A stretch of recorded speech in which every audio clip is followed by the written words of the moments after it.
Thanks for joining me today, Steve. Thanks for having me, Sima. We see a lot of different approaches and methodologies used by our customers in their innovation programs.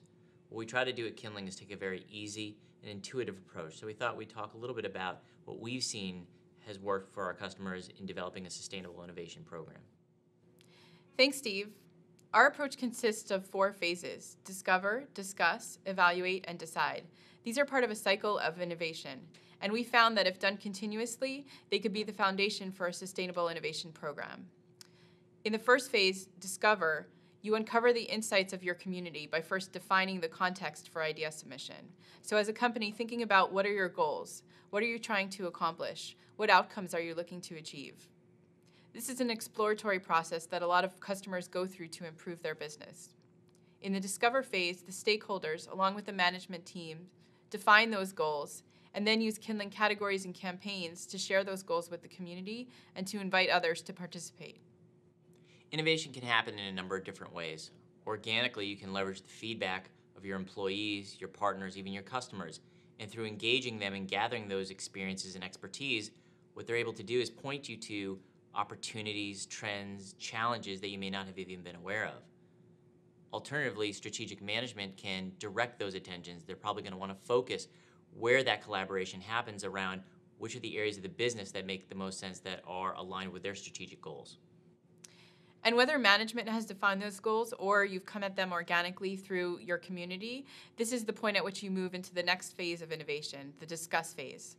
The discuss phase is where conversation happens. It's where participants respond to your challenges with ideas, and then they demonstrate their interest in the ideas that are submitted through voting or through volunteering to help implement those ideas. This is also where collaboration happens. People bring in their unique perspectives on those ideas, and together with the moderators, they help those ideas evolve. Most people are aware of the hunch theory by Steven Johnson, in which he talks about where good ideas come from. The reality is most ideas don't come out of nowhere, out of the blue. They take time to evolve, they take time to improve, usually through collaboration and experiences from people and others within their organization. By using something like Kindling, you're able to connect all these people and help improve that collaboration, evolve these ideas at a much faster pace, using something like the wisdom of the crowds. I really like that phrase that you use, Steve, the wisdom of the crowds, because often it's that wisdom which will influence which ideas move forward and which ones don't in the next phase of innovation, evaluate. Evaluate is where your moderators look at the ideas and assess their potential to determine which ones are the most feasible. They may use market analysis or look at the return on investment of those ideas. They may go back to those initial strategic goals or turn to experts for help with evaluating the ideas. We talk a lot about the lean methodology here at Kindling. The reality is that most businesses deal with resource constraints. In the Lean Startup by Eric Ries, he talks about the importance of testing and vetting in a methodical way and process.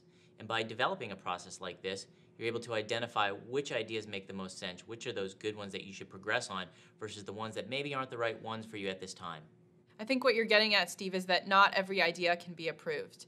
The outcome of all that evaluation is that you're able to then take those ideas and make some decisions with them. And this is where we move into the final phase of innovation, decide. In the decide phase, your moderators and sometimes your stakeholders will make those final calls about which ideas to move forward and which ones they won't move forward with. Not only are they able to be transparent about what those decisions are, but about why they're making them.